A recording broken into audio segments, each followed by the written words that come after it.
scheme quickly turned criminal when federal authorities indicted the company's founder.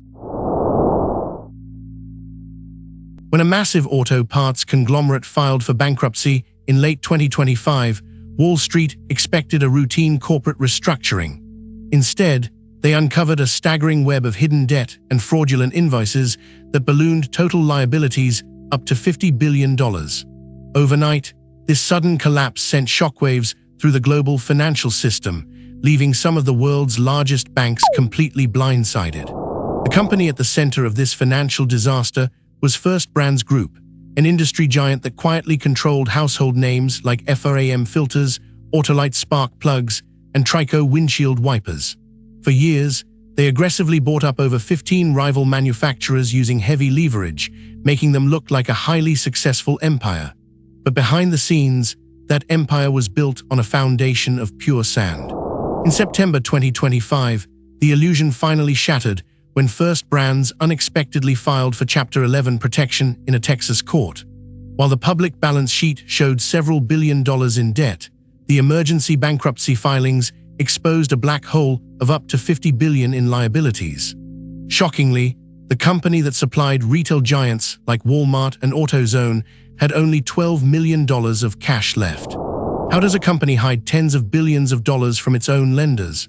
The answer lies in complex off-balance sheet financing and factoring, where First Brands sold its customer invoices to Wall Street banks for quick liquidity. But prosecutors allege they did something far worse, using duplicate, inflated, and outright fabricated invoices to borrow billions of dollars against assets that did not even exist. The scheme quickly turned criminal when federal authorities indicted the company's founder, Patrick James, and his brother Edward in early 2026. Investigators revealed that the siblings maintained two entirely different sets of books to deceive their creditors and fuel their expansion. Through this massive accounting fraud, they allegedly diverted over $700 million directly to themselves and their family entities. This shocking revelation sent major financial institutions like Jefferies and UBS into an absolute panic. These sophisticated lenders realized they were holding over $2 billion in factoring loans secured by completely fake collateral and missing funds.